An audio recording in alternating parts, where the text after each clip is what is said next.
I'd like to call the, our public hearing to order. Would you call the roll, please? Here. Vice President Grisham. Here. Here. Here. Present. Thank you. This is the time now for our public hearing on the fiscal year 2022-2023 District Budget Revision Number 2. Dr. Guerin. President Holcomb, members of the board, cabinet, and guests, I'd like to present Deputy Superintendent Ms. Lori Garvey, who will present the public hearing for our recommended budget revision.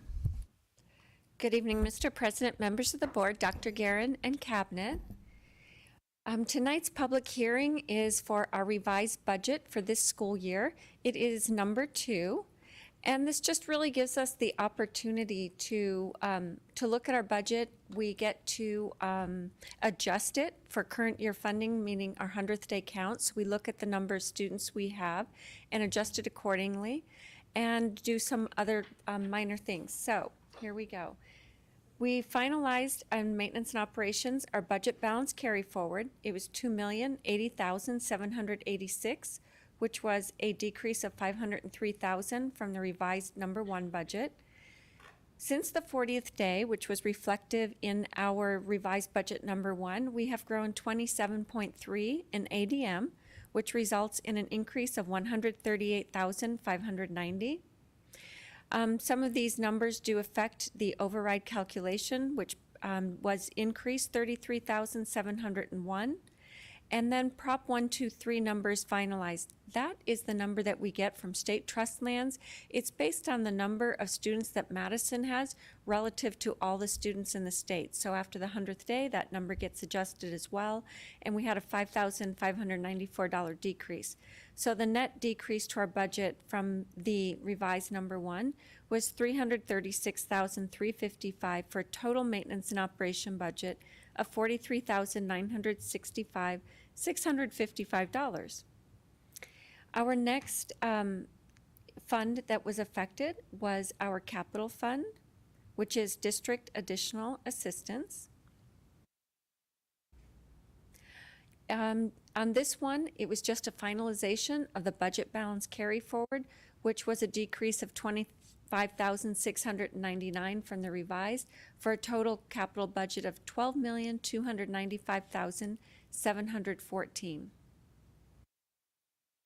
Our classroom site fund, and this is the last fund that had a revision to it. We did, on this one as well, finalize our budget balance carry forward, which was an increase of $534,000 to $3.4 million. And then there's also a line which allows for an adjustment where you can recapture lost budget capacity from under budgeting in prior fiscal years. And we were able to adjust there for $116,381. It wasn't that we weren't trying to capture it, but many years the projection came in before the actual amount, so we budgeted, and it was the way that the revenues came in versus the expenses. So we did recapture that, bringing our total classroom site fund budget to $7,911,969. So really, the budget's just reflective of ADM increase and budget balance carry forward changes. Are there any questions? And before we ask any questions, are there any requests for the public to speak at the hearing? No. Okay, thank you. And now, any questions or comments from the board? Seeing none, I will adjourn the public hearing and love banging the gavel and open our regular meeting.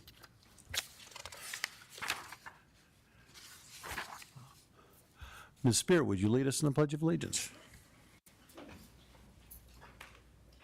I pledge allegiance to the flag of the United States of America and to the republic for which it stands, one nation, under God, indivisible, with liberty and justice for all.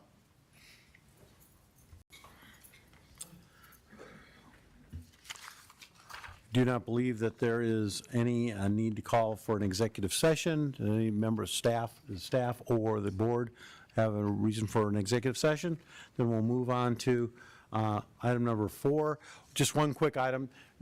Please make sure your cell phones are silenced or turned off. You don't have to drop yours like I did mine to do it, but please make sure they are silenced.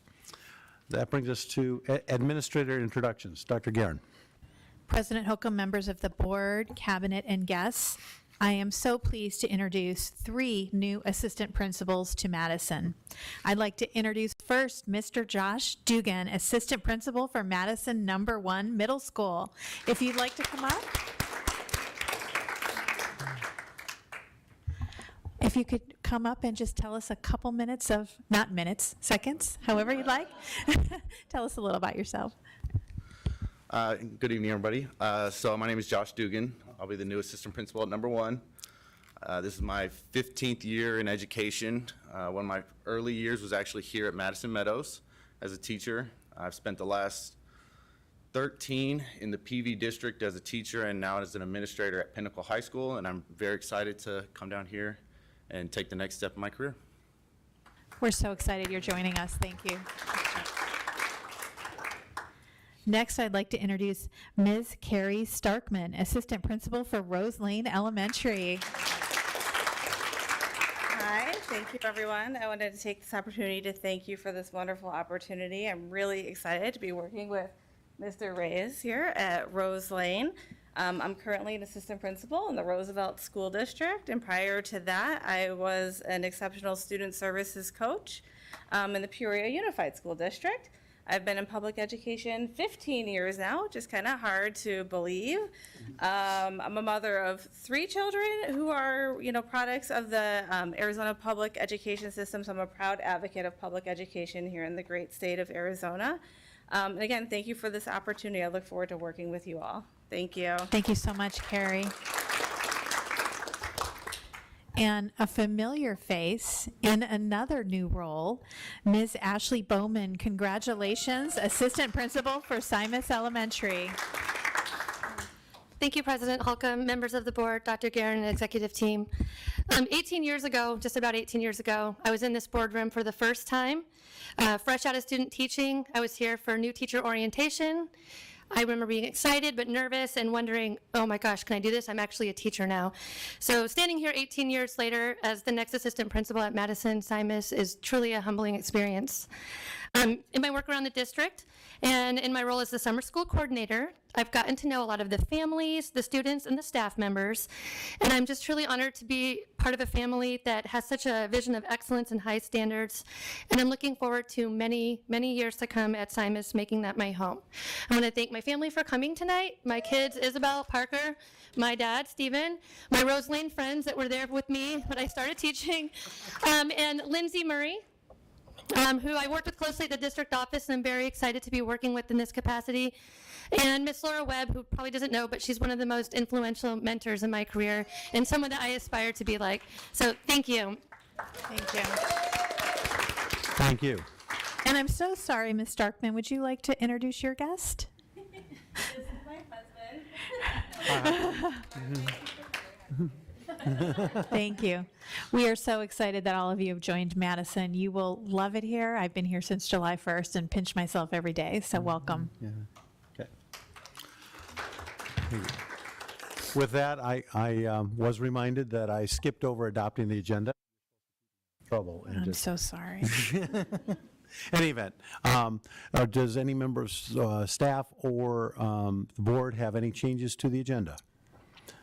Now, seeing none, I'll entertain a motion to adopt the agenda. So moved. Second. Been moved by Ms. Thompson, second by Ms. Gresham. Please vote.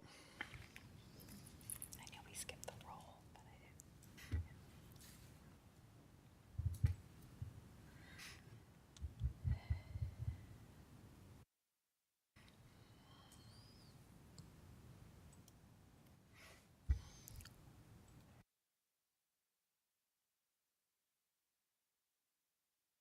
And that passes unanimously. Now time for a superintendent's report. Dr. Guerin. Thank you, President Holcomb, members of the board, cabinet, and guests. This week is Teacher Appreciation Week, and in Madison, we celebrate all of our staff members. Our staff helps our students learn and thrive. They help our students feel known and cared for and help bring the magic of learning to life for them. They help us make sure our students feel welcome every day and excited to come to school.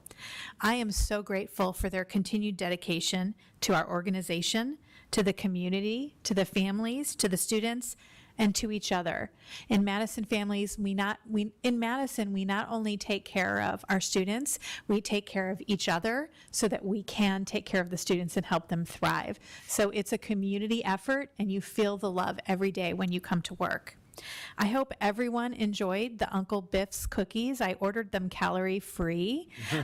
So on behalf of Cabinet, we sent cookies. And, you know, I really don't think there's enough food in the buildings this week, so we felt like we needed to add to it.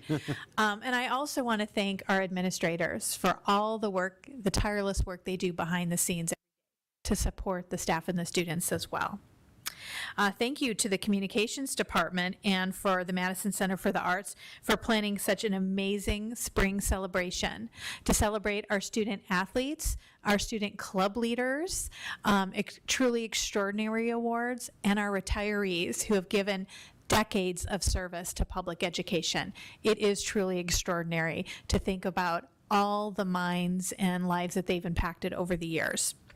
I also got to go to my first mariachi performance, which I understand is an annual event. It was amazing to hear the whole audience sing along to all the songs with such joy.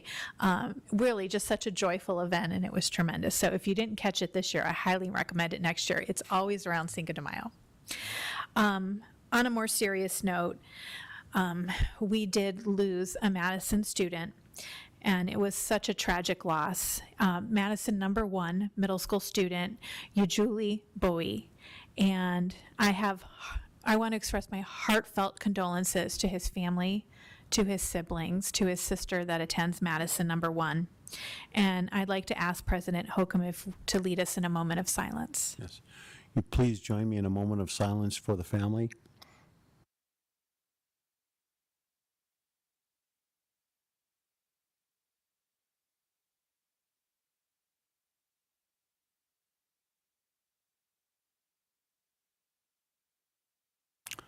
Thank you. And that then brings us to governing board member reports. Ms. Thompson. Oh, I didn't know I was going to be first this time. Got to keep you on your toes. I know. I just want to echo the words about staff appreciation and teacher appreciation. We are so lucky to have such a fantastic staff here at Madison. The teachers, everything from the teachers to administrators to frontline workers who do everything to keep our buildings moving and our buses running. Just everyone is fantastic. And I also, really want to emphasize that, especially during this week, during Teacher Appreciation Week, that we don't just take the time to say thank you to our teachers and buy them a coffee card or some cookies, but really express how valuable they are to our community and how they are valued as professionals in our community. And I want to make sure that is that I stress that. I know that we are so blessed to have such fantastic educators who not only demonstrate on a daily basis that they're lifelong learners, but really spark the love of learning among our students.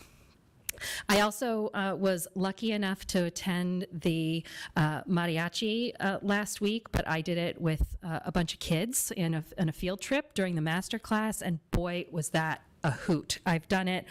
This is the second year I've done it, and I wasn't even a field trip chaperone. I just walked over from my house and stood in the back because it is so much fun. They do such a great job connecting the culture and talking about the instruments to let the children know about that. It was really fantastic. So I'm so glad we get to do that. Also, my kids came home today in the car telling me about how the Phoenix Symphony visited Heights today for a little bit of a master class. Some violinists, violists, cellist and a bassist came, and we are so fortunate to have those community connections that not only are here at the Madison, but also come to campuses to really instill that love of art and music in our kids. So very, very thankful for that. I also wanted to make one mention of something that happened since our last board meeting. There was a text threat that went viral nationally that students were unsure if it was a threat to their own school or someplace else. And it's so disappointing to know that that we live in this state of fear. I am so grateful that here in Madison we have educators and social workers and support systems for our students where we can talk about their social and emotional wellness in order to address those issues. But it's a national issue that we have to deal with, and I know that there are some schools that just not in Madison, but there are high schools in our community that were pretty much empty last week because of those threats. And I'm glad that we at Madison can deal with the whole child, not just their academic learning, but their social emotional learning. And with that, thank you. Yes, thank you. Ms. Kazi. Thank you, Mr. Chair. I've been in the Madison community a long time, and I'm going to cry because I just feel like tonight has been we've celebrated, we've held people up who've been with us for many, many years. We recognize people who have put in just an extraordinary amount of time and love through our truly extraordinary awards. And then we've also talked about losing a student. And it's kind of like what we experience here, right? It's part of being a community. So I feel like this Madison, we laugh together, we cry together, we hold each other up. And I think that is always expressed so wonderfully during Teacher Appreciation Week, that we take the time.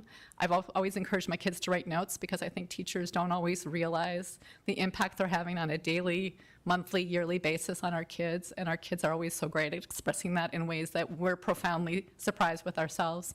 And so I just want to say thank you. I know my children and I have learned so much from the teachers and the staff members that have served them and taught them and loved them here at Madison over the years. It's why my kids, I think, are where they are today and why they're going to be happy adults, right? Happy and successful adults, which is what we're all trying to achieve.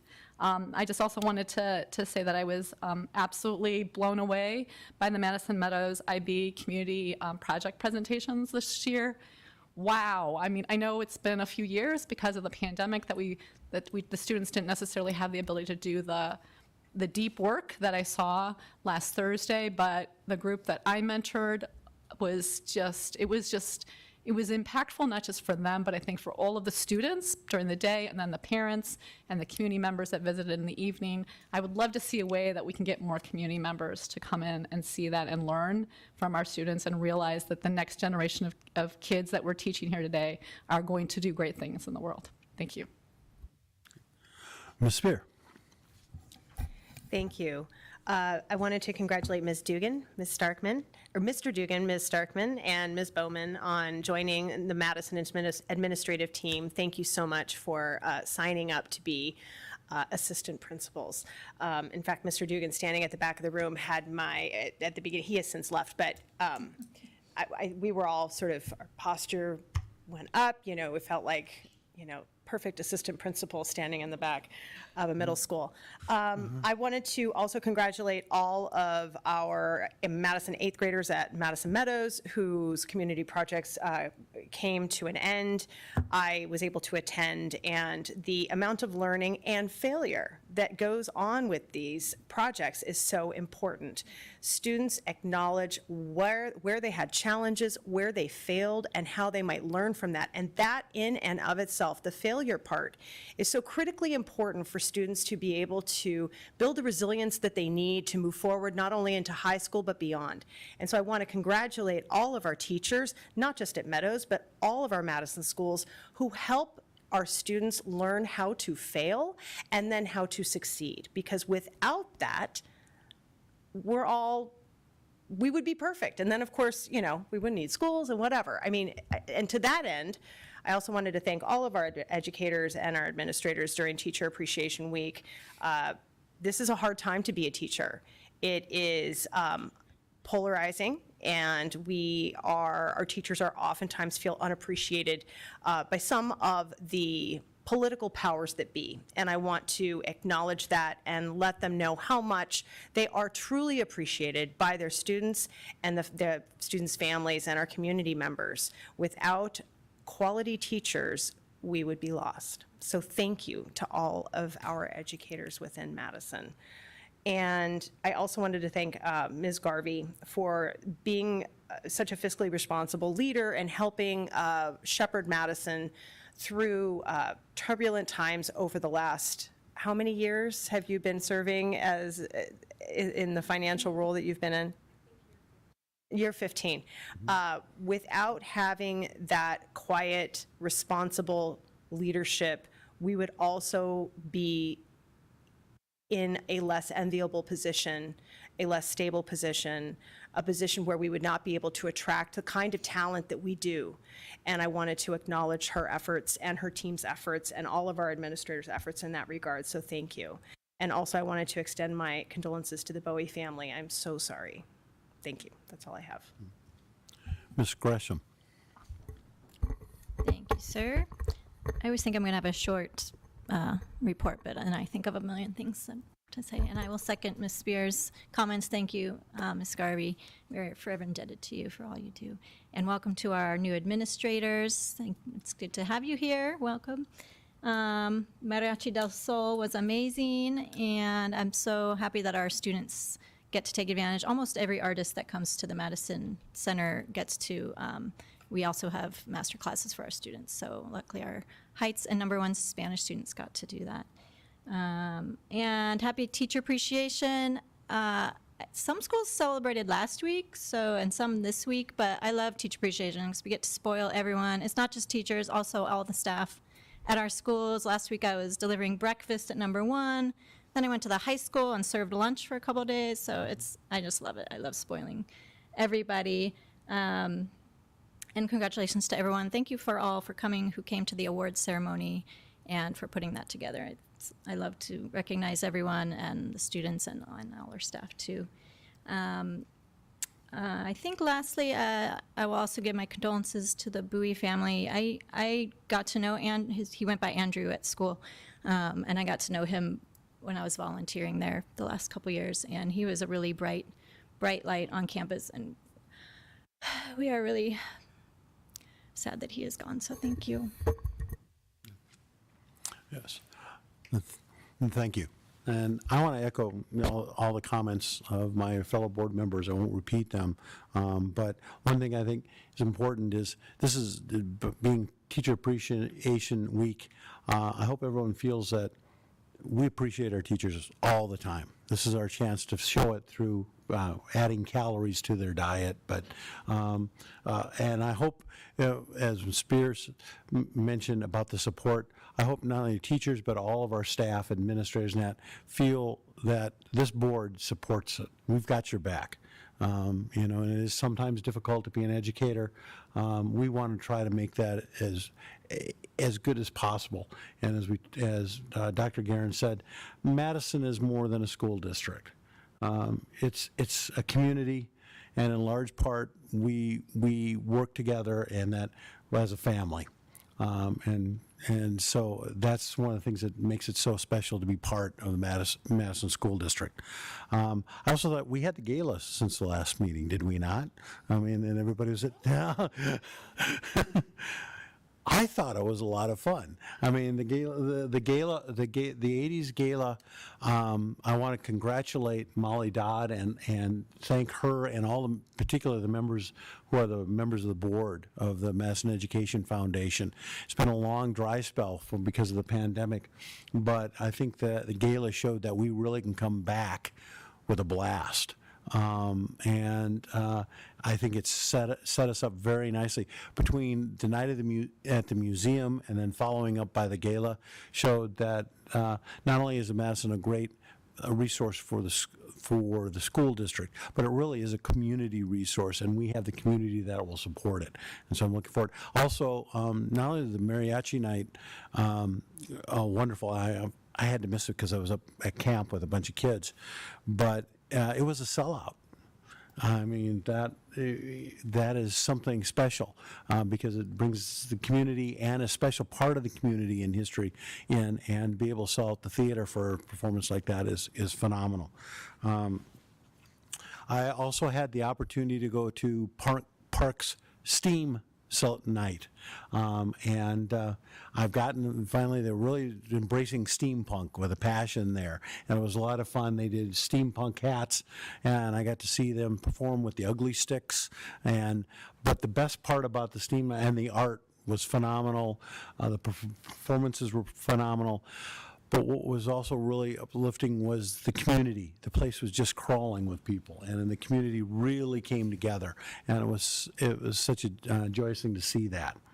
And with that, let us move on to the consent agenda. Is there any staff or board want to pull anything off the consent agenda? Seeing none, I'll entertain a motion to adopt the consent agenda as presented. So moved. Second. Moved by Ms. Kazi, seconded by Ms. Thompson. Please vote.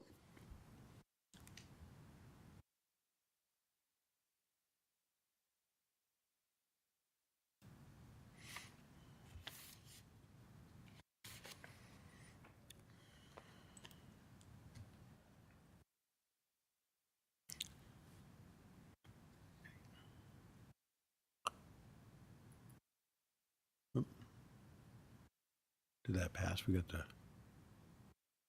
oh, no, I assume that, are we still waiting for someone to vote?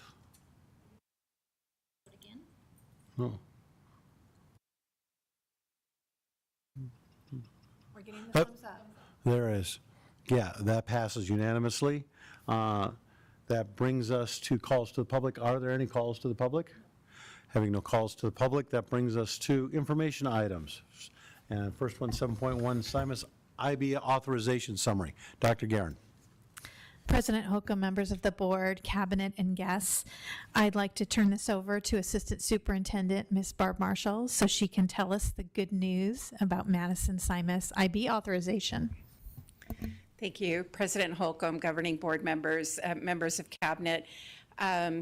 My very first official board meeting in Madison was a board study session for the discussion of whether to bring the International Baccalaureate programs to Madison Simus and Madison Meadows. To my great fortune, one of the first connections I made in Madison was Melissa Powers, who was then a teacher at Madison Simus. And to the district's great fortune, Madison Simus' great fortune, she exemplified that learner profile of being a risk taker and left the classroom to become the IB coordinator for Madison Simus. And we are so pleased to share the re-evaluation, the reauthorization results for Madison Simus. So I will turn it over to our IB coordinator, Ms. Powers. Hello. Okay. Do I just use this to click or? Okay. Hello, good evening. I'm really happy to be able to report on our reauthorization report, and just to give you some highlights. And it's been an honor to be the IB coordinator. I remember our first trip to New Orleans. That was really fun, and it was lots of good food. And so every 5 years, IB schools get evaluated, and this year we were able to have, it's really a 2-year process, and we're able to have our culmination, and we have our report back, and the report is broken up into these standards and practices. And so I'm just going to go over the highlights, the things that they said that we did really well, some things we can improve on, and it'll be broken up into 4 categories: purpose, learning, environment, and culture. And so I'll first go ahead and just highlight some of the strengths that they said that we had, which I am really proud of as well. So under purpose, when they came, we had previously done something called a self-study. And in that self-study, we looked as a whole school and said, okay, based on these standards and practices, how do we evaluate ourselves? What do we see? And then they came in and said, okay, does this match? Does it, from your paperwork and from walking around, what do we notice? And so one thing that they said is, our for our purpose, we have a school that is truly built on the PYP, the Program of Inquiry. We have diversity built into our units. We are able to, as you can see in that first image, really embody community and the learner profile in all of our units. And then under Purpose 3 in the standards and practices, they also really highlighted the IB learner profile. If you walk around the Symes campus, you can see them all over the walls, which I love because that's like the first thing that really, you can see that bonds our whole school together. From talking to students, they could tell that students didn't just like memorize each of the learner profile traits, but they truly could talk about it in real context through parents, students, and staff. And it's evident through our teaching. Under environment, there's a couple categories, and one is leadership. And they said our leadership, they can tell that the PYP, our Program of Inquiry, is a priority. So even though we have our standards, we have our district initiatives, but we make our Program of Inquiry embedded throughout everything. Under leadership 2, they said the school benefits from a supportive and knowledgeable coordinator. See? So I put emoji up there. And also under leadership 4, they say that it's evident that our leadership team takes the PYP seriously. So as the leadership team is going through the priorities of the school, we always consider how does it affect our IB program. And then under 5, we have lots of resources, and we make sure that our resources support our program. So thank you for adopting Seesaw. That's our online portfolio that's helped out tremendously, especially during COVID, and then we continue to use it. We have things like flexible seating, and then even guest speakers. For kindergarten goes through a whole community unit, and they bring in family members to come in. We have exhibition, we have mentors. You know, a lot of you served as mentors, and that's such a great way to bring in the community and tie us all together. Also under environment is something called student support. So 3 things they noticed. They said we have flexible seating. Community and collaboration is really big in IB, and they could see that evident throughout a whole entire campus, and then even just in our classrooms, there's opportunity for collaboration. They could tell that we have and value a safe and nurturing environment. And then our ruler program was also a highlight that they noticed that we're starting this out, but we make our SEL something that's a focus and important. And then also under environment is teacher support. So throughout the district, we have TCT and we value PLCs. And they notice that through the TCT, even though we have different other agendas we want to accomplish, we also make sure that we have time for IB and that whole grade level collaboration time. So the third section is culture, and under culture is a lot of policies. So we have an assessment policy, language policy, academic honesty, and they notice that it's important that it's available to all. So these policies, although, you know, okay, we've got to go through all these policies, but we try to make it easy to read, available to our public through our website for all parents and community members. And then the fourth one is learning. And under learning, there's a couple different components. One is all about our curriculum. And when they say coherent curriculum, they're referring to our IB units. So our whole year is broken up into 6 themes. So students are always learning underneath a theme. And so our curriculum allows for the learner profile and international mindedness. It's embedded throughout. We also make sure that we allow for teachers to collaborate on those units. It takes a lot to write them. And recently, really during COVID, the standards started to change, science and social studies. So then we had to write these new units and during COVID, and that was a challenge, but they acknowledged that we rose to the challenge and we worked on rewriting our units and made time for that. And then also that those units are communicated to all. So we have something called a preview sheet that goes home to parents. The units are on our website, and if you walk on our campus, you'll see our huge program of inquiry. So it's available to everybody to see what it is that the students are learning. Also under learning is lifelong learners, and that just means that they notice that the students can communicate that they're learning globally. They're able to make those global connections. And a big part, we had mentioned earlier, is community. And they can see that. Community is important. We invite parents to come in. We have digs and art masterpiece, but we also, as a school, we go out to the community through action. Students take action regularly, especially during exhibition. They're out there looking for ways to make connections, and they definitely highlighted and valued that. And then, of course, assessment. We have a lot of assessments and things that need to get accomplished, but they recognize as a public school, we try to make sure that we also have variety of assessments on top of that. So we allow for co-created rubrics, teacher and students, allow for peer assessment and self-reflection, and then also different forms of ways to assess besides just paper, pencil. So all that highlights all the great things that they saw, and they said, in the next 5 years, what are you going to work on? Here's two things that we could focus on. One is that we could benefit really from integrating the district lesson plan format with IB. So the IB is a philosophy. How do you take the philosophy and integrate it into your school context? And so we have this district lesson plan format. It can be tricky to see how we can allow for inquiry with direct instruction. So they said, continue to explore that and look for ways. And then 2, conceptual understanding is really big. That's our whole basis for all our units. So that's something that we need to just continue to develop and to understand. And then finally, this is really new in IB. Every school goes through what's called a program development plan. It's like a SciApp for an IB school. So our SciApp, our program development plan, was centered around social and emotional well-being. And they noticed that our program we identified a specific need. It made sense based on, from COVID, we wanted to focus on the social and emotional well-being of students. We used data to analyze our data sources, and our ruler program had a positive impact on students. When they spoke with students, students really commented on community circles, and they said that was something that they really loved and felt valued, and they highlighted that. And something for us to work on are our approaches to learning skills. That's an aspect of IB that we have not incorporated as much, that they said that we could benefit from.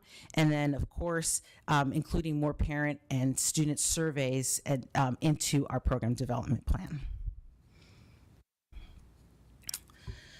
So overall, at the end of the report, they really highlighted 2 things. And one, the first quote just talks about, in the face of COVID and all the challenges the last 5 years, I've been to other IB schools, and a lot of times the program just fell off to the wayside, understandably.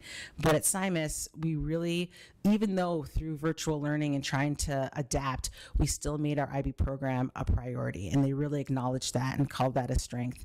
And then also, that last quote, it said our implementation of the program really shows that we closely align it to IB's program standards and practices, and that's something that we really can be proud of. So I'm really pleased and happy with our report. It was a great visit, and they gave us a lot of good feedback, and I look forward to just continuing on our IB journey. Any questions? Questions or comments from the board? Ms. Spear.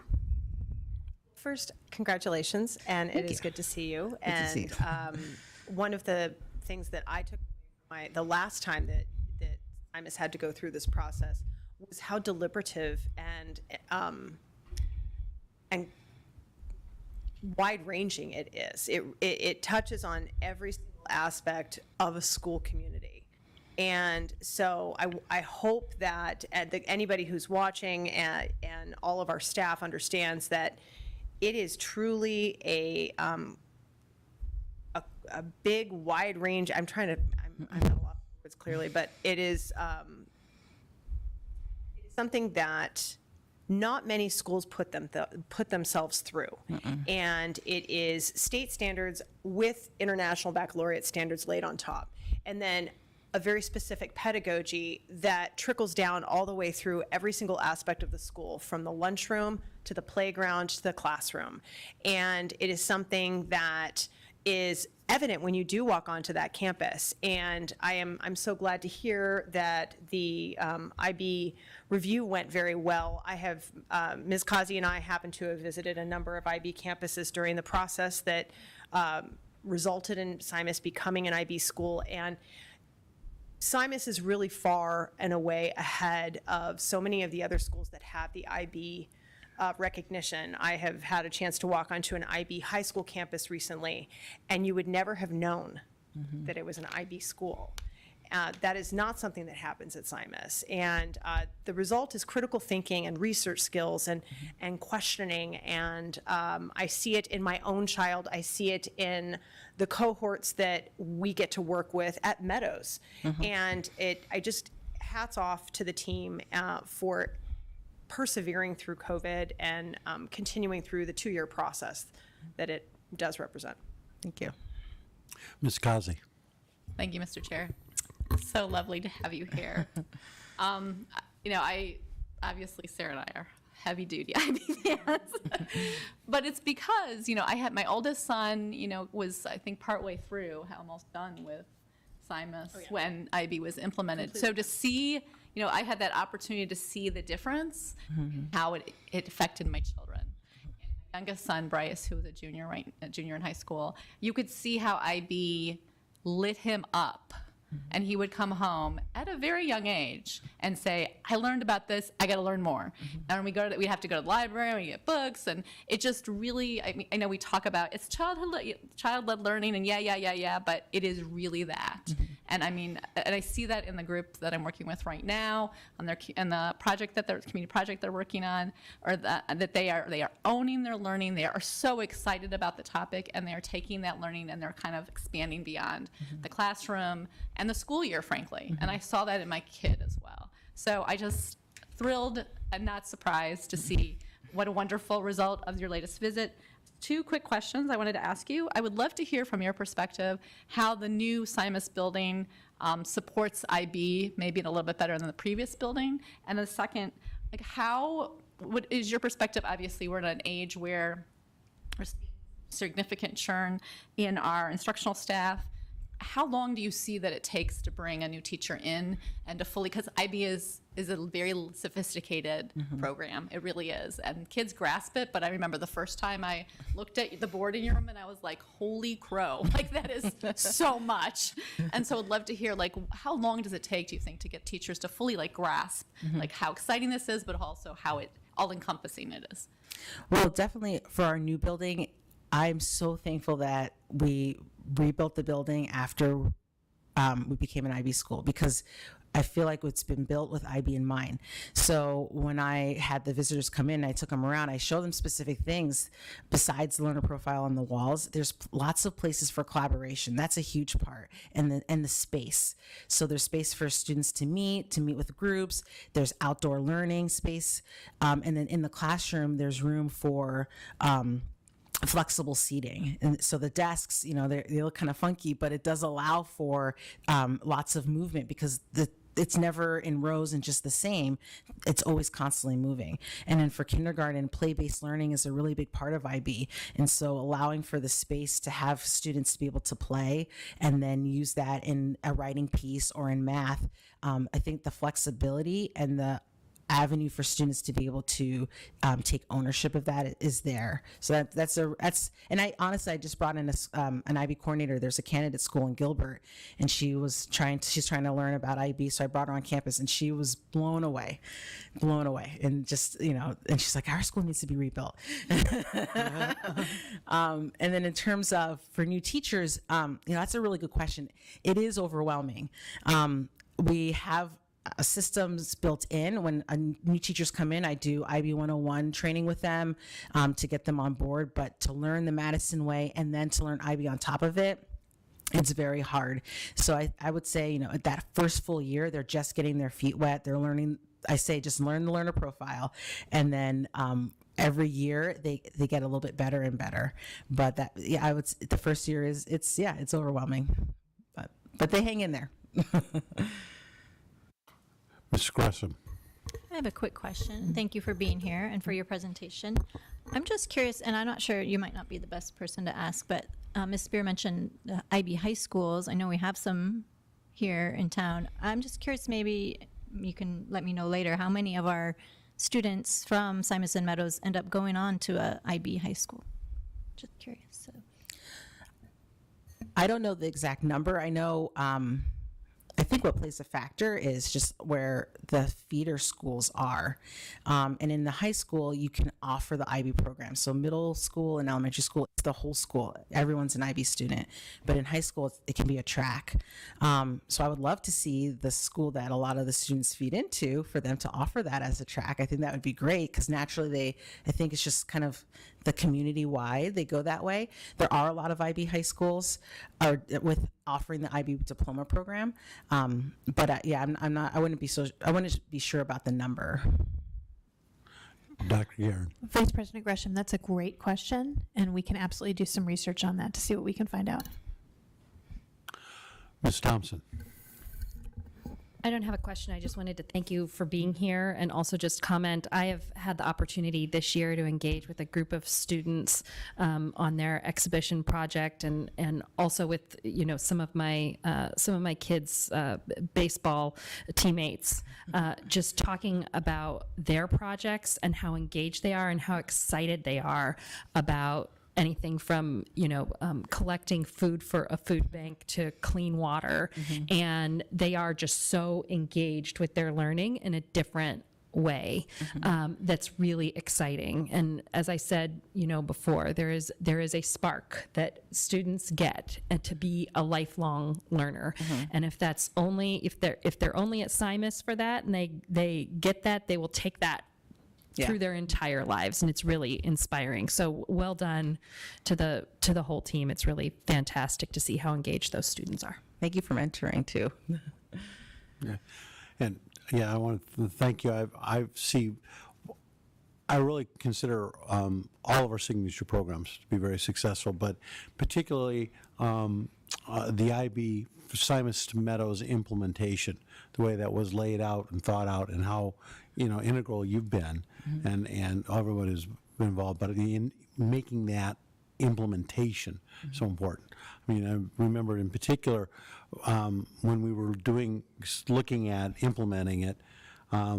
Most school districts, it was really a middle school focus, and the fourth. The foresight is to say, no, let's build it from the bottom up so that the kids are really ready, and it makes it much. I got to, seeing that and how that was implemented, and it has been phenomenally successful. I think it also really is.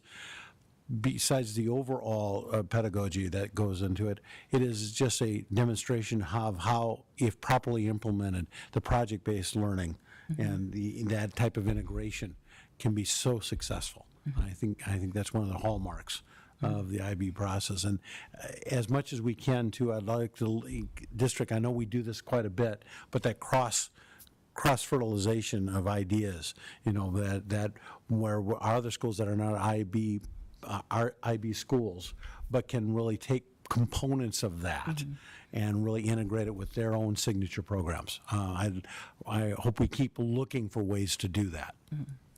Dr. Guerin. President Holcomb, that's such an excellent point, and I think the strategic plan will help bring some of those best practices and ensure some commonalities, even though we have the signature programs, which are such a strength, but we understand that some of those tenets of learning, like project-based learning, are best practice, and the strategic plan will provide a pathway and some cohesion between those programs. Anything else? Thank you so very much. Thank you. Next up is item 7.2, Citizens Financial Advisory Committee update. President Holcomb, members of the board, cabinet, and guests, I'd like to turn it over to Deputy Superintendent Lori Garvey. Good evening, Mr. President, members of the board, Dr. Guerin, and cabinet. We have reconvened the Citizens Financial Advisory Committee, and very excited to do so. The charge of the committee really, here's the purpose, but the charge is to come up with a recommendation to the board to either go to the voters to ask for a continuation of our M&O override and or a bond election this coming up November of '23. So here's our schedule of our meetings. We had our first one was last Wednesday. And we have about 35 members on our committee. It is about half and half district staff, and then we have parents, taxpayers, and community members. And we're getting, even in the first meeting we went overtime. We just had such a good conversation regarding each school and the needs of schools and school funding.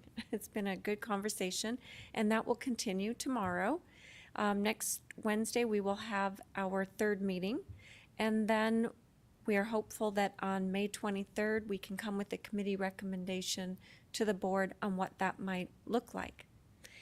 So when we look at our M&O budget override and what it is, it's an authorization by the voters that allows us to exceed our budget limit, so the formula amount that we get per student set by the state so that we can exceed that by 15%. It is in effect for 7 years. However, it does have a phase-out period, so it will start phasing out in year 6 and year 7. If it's not passed, then it will cease to exist. It is funded 100% by the property owners within Madison boundaries, and that is why it requires voter authorization. Again, the last one was passed in November of 2019, so it was 4 years ago. We were thinking actually at that point we might be on a 5-year cycle, but what we've seen with the cost of everything, we are stretching our bond dollars as far as we possibly can. And we are applying for grants and building renewal grants and grants for buses, and we're getting some of that, but we still do need some additional help with that. So that is why it would be going a year before we had originally thought. And you can see full funding for the first 5 years. Currently this year, because it is a percentage of your maintenance and operation control limit, it will vary a little bit every year, but currently it is just a little over $5 million. And then in 25-26, if a new election had not been passed, you'd start that phase out. So you'd phase down by a third, and then a third in year 7, and then it would cease to exist. Our thought is, and we're having the committee talk about this, is do we go out November of 19, because we would have, if for some reason that it wouldn't pass, that gives you another opportunity before you actually have to start the phase out.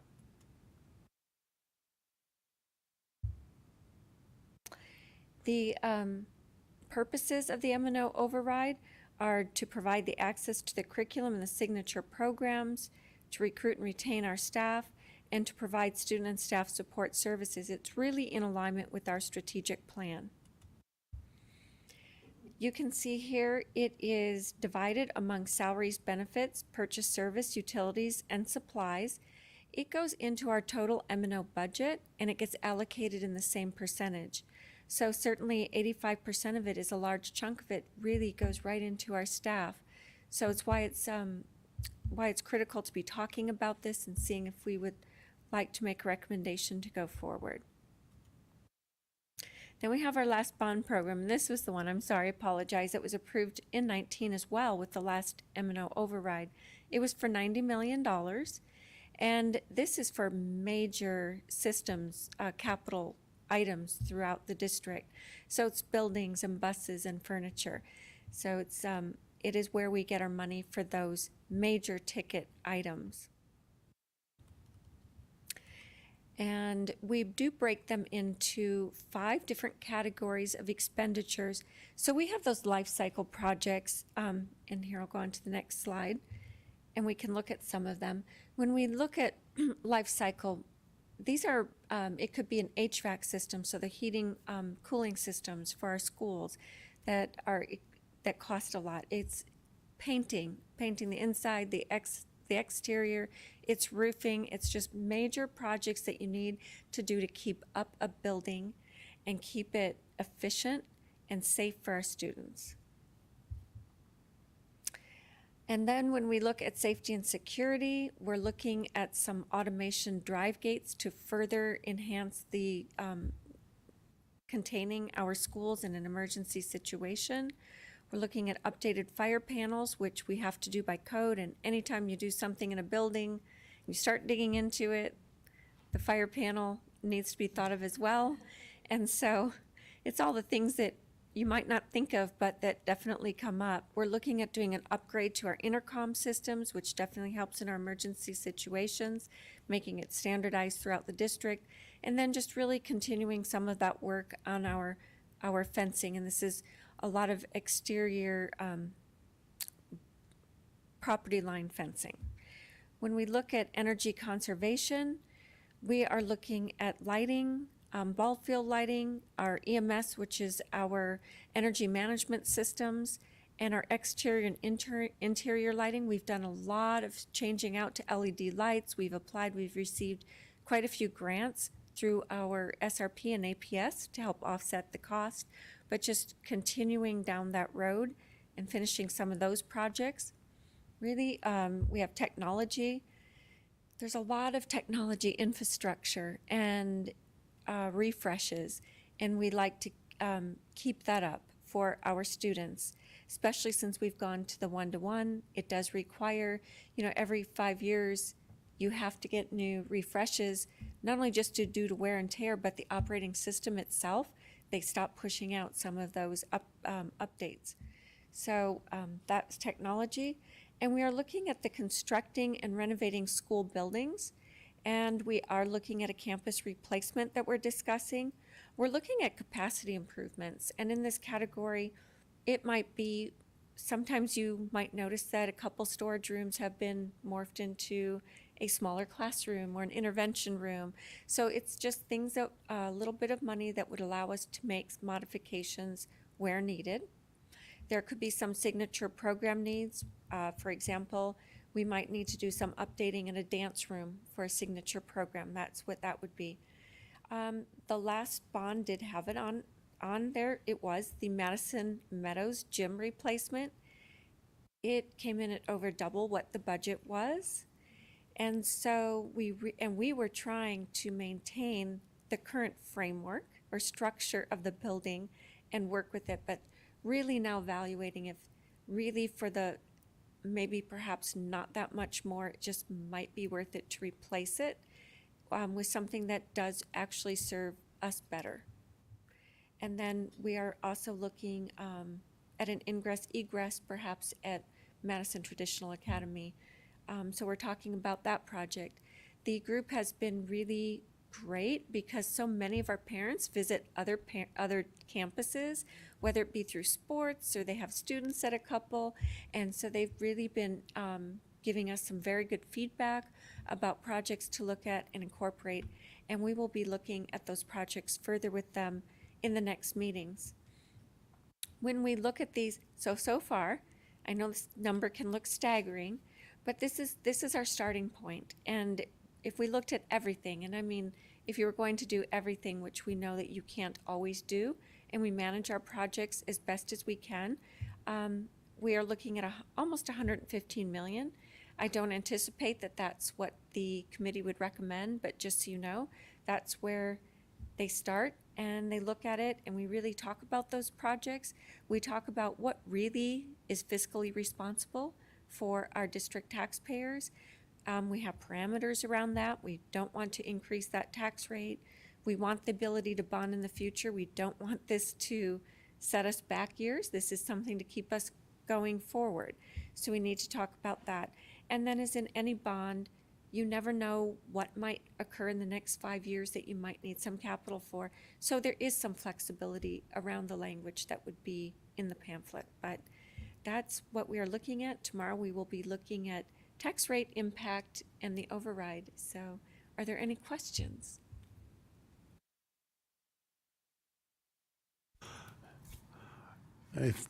Ms. Kazi. So can you reveal what campus you're looking at replacing, or is that still like? Oh, certainly, and I'm so glad that you asked because Thank you. Yes, I was trying to keep broad categories, but it would be Madison Rose Lane is the campus we're looking at.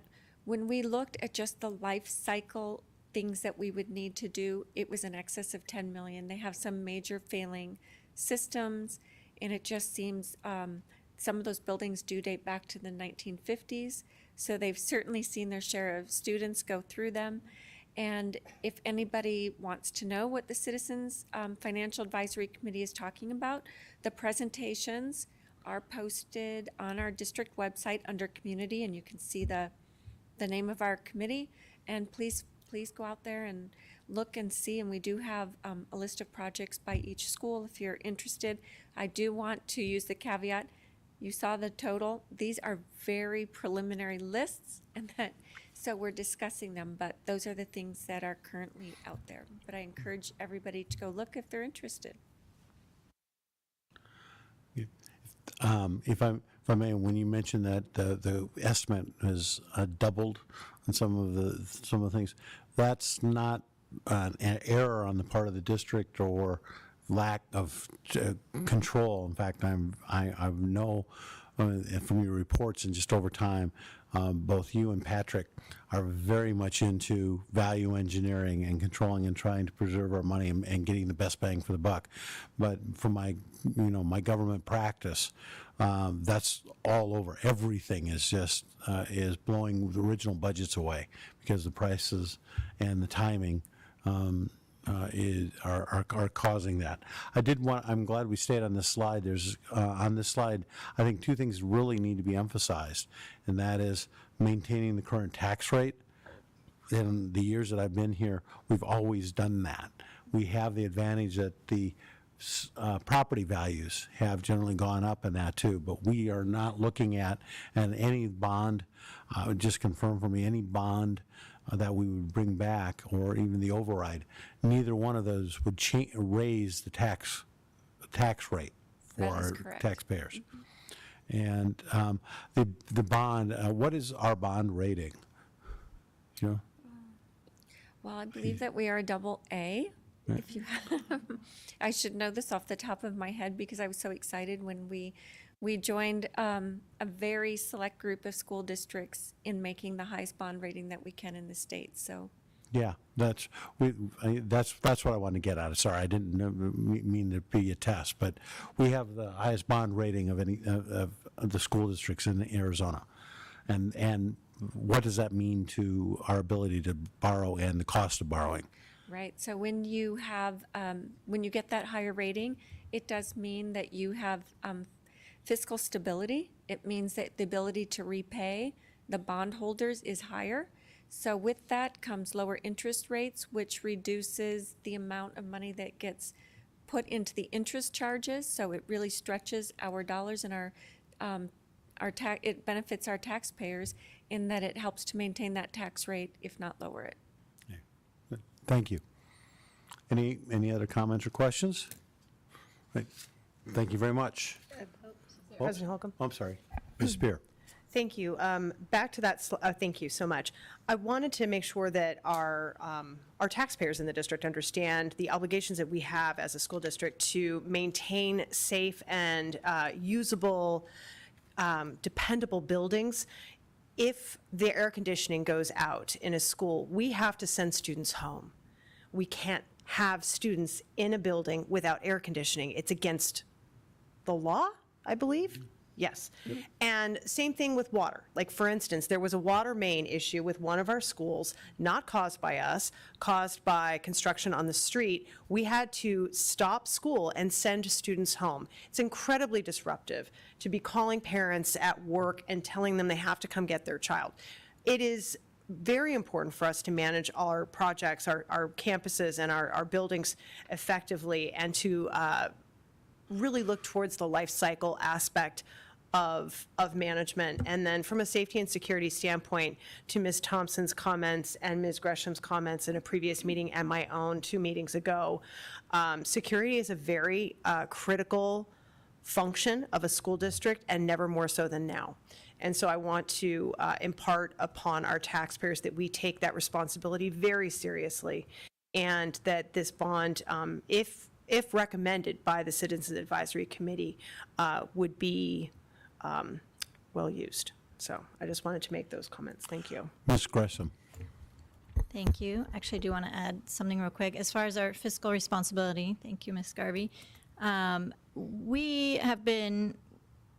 are super fortunate in our district to have the support of our taxpayers and our voters in that we do not get enough from the state to fund these things. So we, and all districts, rely on these to, do what we need to do for our students.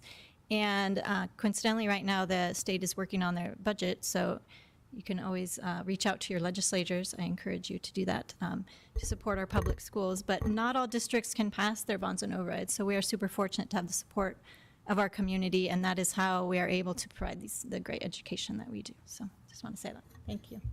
Yeah, and if I may, as you talk about not only the safety of the buildings, but the IB presentation we just had, if you remember, one of the key things they brought up is how important the quality of the building is to the education as well. I mean, just having those quality facilities all around makes a huge difference in our ability to take our education to a next level. And we're also seeing that impact, while it's not there, just the excitement over what's happening at Park because of the new building and what that's going to mean for raising the bar for the education. So the buildings are not just a luxury by any means. They are an integral part of what we do. All right.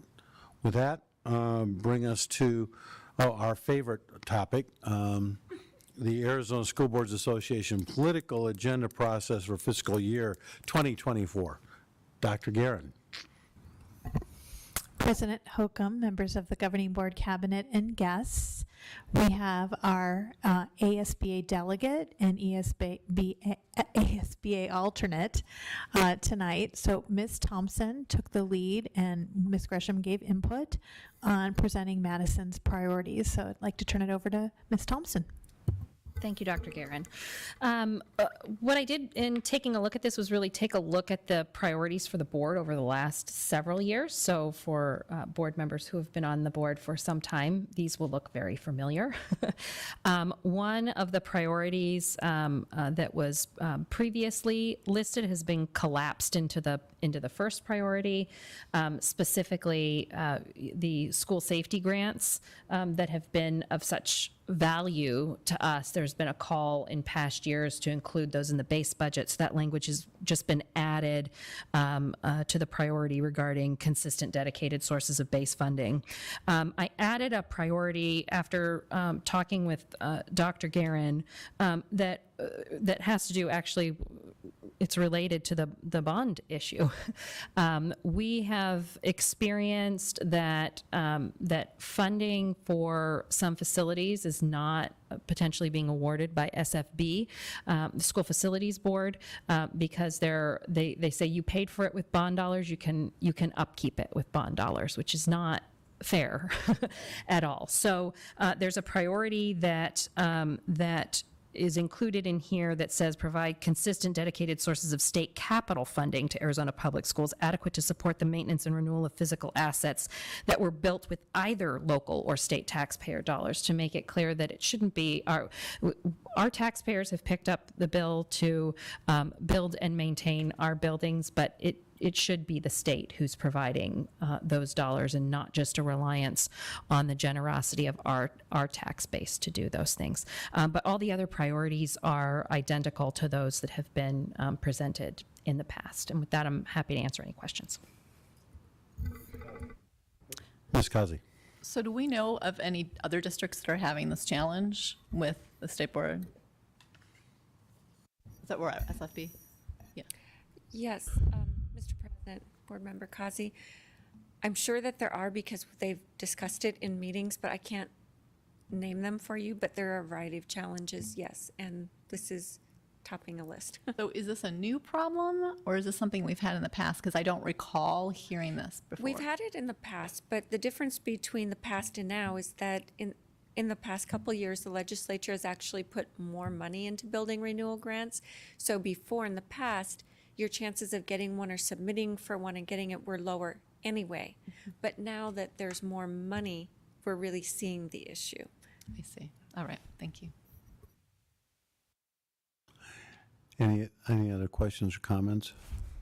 Just to add to that, for so many years, there was little or no state funding that districts who had no chance of passing a bond were putting in requests for to replace a high school or just to address enrollment issues, and they were getting a fraction of what they were asking for. Now that there's actually some dollars, it's becoming even more challenging.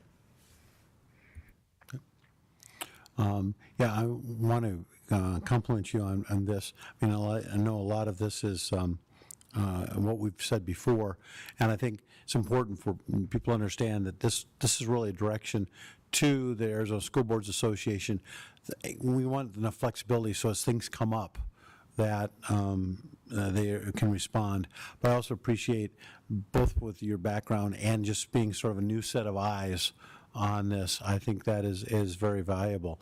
And I hope when you're there, I know that you'll represent us aggressively and loudly, but I also, one of the things that I think is general is I do not think that the Arizona School Boards Association, and unfortunately I think they've positioned themselves over the last couple of years to be less effective just because of their leanings and not understanding where they need to position themselves. But we need to be more proactive. I think they need to be more proactive instead of reactive in the legislative and really pushing them to identify places where we can move things forward instead of just trying to play defense all the time. Mr. President, as part of this exercise, I listened back to several board meetings in this May timeframe to see what the conversation was among board members, and it was, similar to conversations I had had with other fellow lobbyists over the years, specifically in regard to, what your priorities are. Speak very loudly to the legislature, and if you have 100, you'll be lucky if you maybe get one. If you have 2 or 3, you're more likely to be very successful on one, if not all of them. So I think that rings true. I think to understand what those priorities are for the whole state. I understand ASBA represents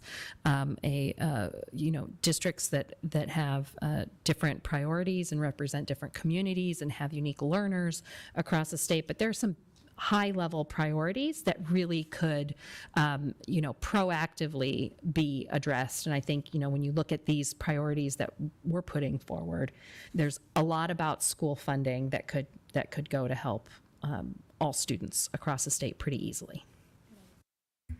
Ms. Kazi. And it's a little premature because you're not going to be doing this work until September after the committee decides what their, overall the agenda is.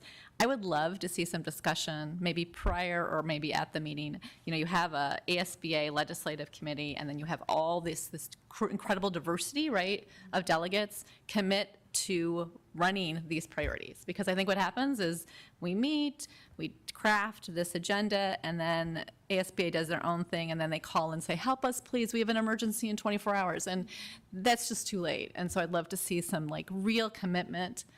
All these people in the room, granted there are a few crazy people every year, which makes it really fun and annoying all at the same time, but just so that they can commit, how can we work together to work with our legislators and help them understand why these priorities are important. All right. Thank you very much. I feel we're in good hands. And members of the board will bring this back as an action item on May 23rd.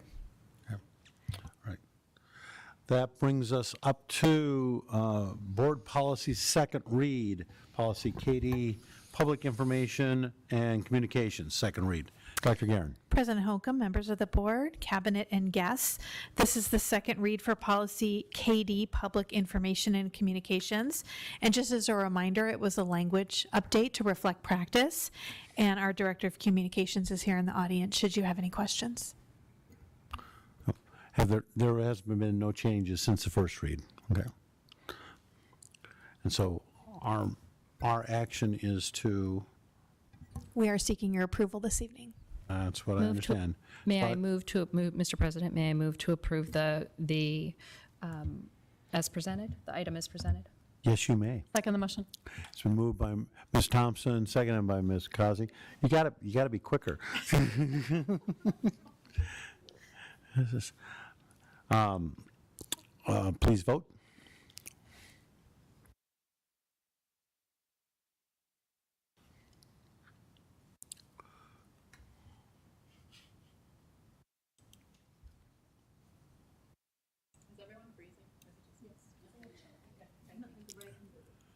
Yes.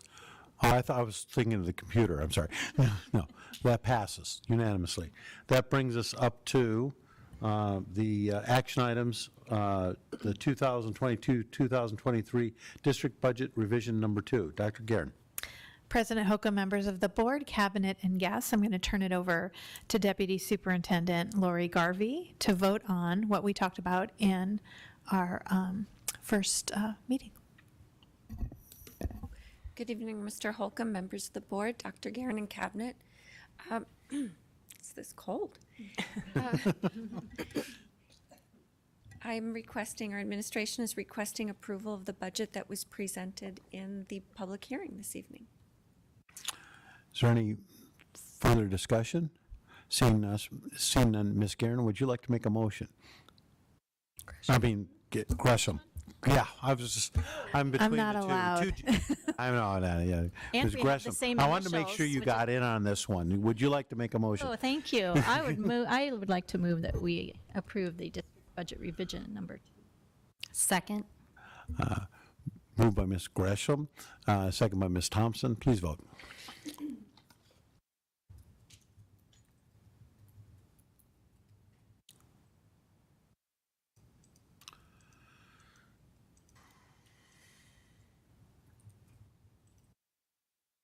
That also passes unanimously. That brings us down to the fiscal year 22 audit reports and compliance questionnaire.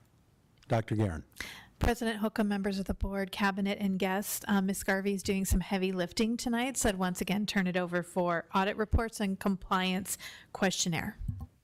Good evening, Mr. Holcomb, members of the board, Dr. Guerin, and cabinet. It is my absolute pleasure tonight to talk about our audit, our financial audit for actually last school year. So for the year ended June 30th of 2022, it has taken that long. I would say we have been, our records have been gone over with a fine-tooth comb. And while that can be difficult, it can also be rewarding when you see the results.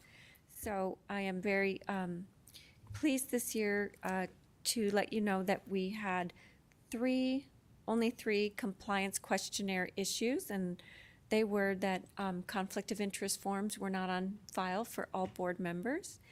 We did somehow submit one of our notices of public hearing after the deadline, and we had one cash deposit that was not transferred to the county treasurer. It was in a district bank account, but they do like that money to leave the district and get over to the county, and it was not made within that week, but that was one. So we were very pleased with overall with the results, and I just think it's really due to all the hard work of everybody when we say that, and I mean out at the schools, the attendance clerks, the secretaries, because they're managing so much that gets audited too. And so they spend a lot of time with those documents and asking a lot of questions. So it was, that was wonderful.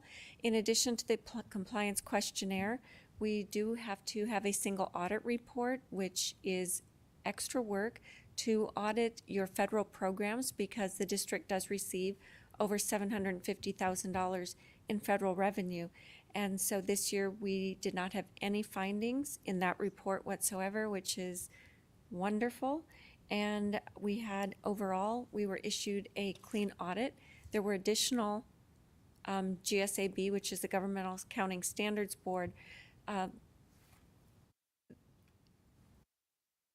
announcements that we had to even have, so we had more on our leases, and we were found in compliance with all of that too. So it seems like they keep increasing the compliance that we need to do, but we're doing well. And so This is also a requirement that we bring our audit results to the board now in public and that it is approved by roll call vote. Are there any questions? No, just a comment. It's a pleasure to see these things. One, because the name Ninja is not in the audit report at all. But second, you've so consistently delivered such great audit reports. I remember we've actually had the Auditor General at one time tried to compare us and said, we should be more like the others, in some ways like the other districts they compared us to. And we were the only one who had clean audits. And I said, you don't want us to be more like them. They should be more like us in how they spend and how they track it. So thank you for making that possible all these years. Okay. And with it, yes, Ms. Gresham? A quick comment or question. So this is a new regulation that we are voting on this in a public meeting. The second year, yes. Second year. Okay, so just so everyone knows that, yes, we have always gotten audited. We just weren't always having to vote in. Thank you. With that, I'll entertain a motion to accept the audit reports and compliance questionnaire. I move that we accept audit reports and compliance questionnaire for the fiscal year ended June 30th, 2022 as presented. Is there a second? Second. Moved by Ms. Spear, seconded by Ms. Thompson. Please vote. As voice vote? That's right. This would be a roll call. Aye. Vice President Gresham?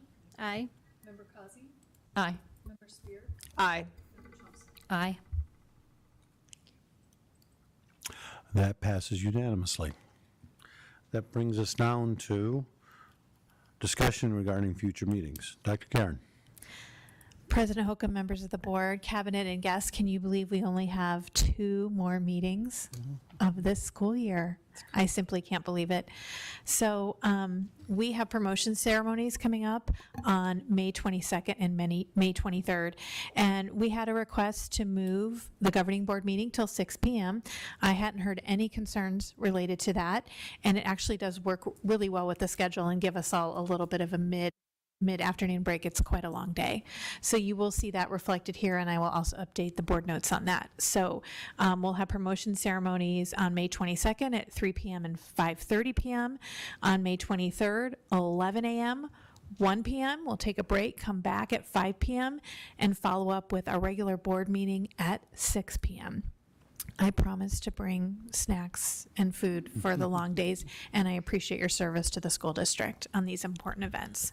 On the 23rd, we will have our REACH update. We will have already had a parent meeting prior to this meeting.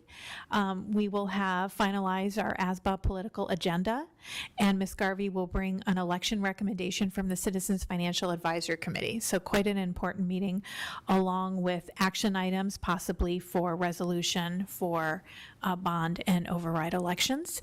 And we will also bring back some proposed budget revisions. There has been some movement on a budget. So cabinet has been talking, and we're looking at our contingency list and strategizing. We'll have several meetings together, and then we'll bring some recommendations to the board for that proposed budget. And then June 13th, we will have a study session that will begin at 1 o'clock. We'll have an executive session. We'll have another public hearing. I think we're going to just really try to hit every type of meeting we possibly can in one day. So we'll end the year with a bang. And then we'll have the public hearing and then go into our regular meeting. And then it will be July. Unbelievable. Thank you. Ms. Thompson. Just to be clear, the ASBA item should be Yeah, on action. action, not information, right? On the 23rd? Great. Good catch. Thank you.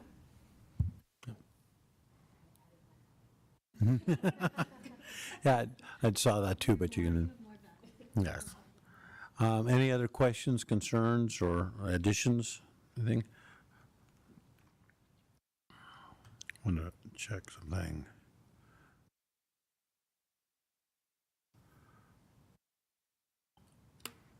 Nope. Okay. With that, then, I will entertain a motion. Mr. Chair, I move we adjourn. Second. That's cheating. The gun hadn't gone off yet. You started the race first. Is there a second? Second, yes. Moved very quickly by Ms. Kazi, seconded by Ms. Thompson. Please vote.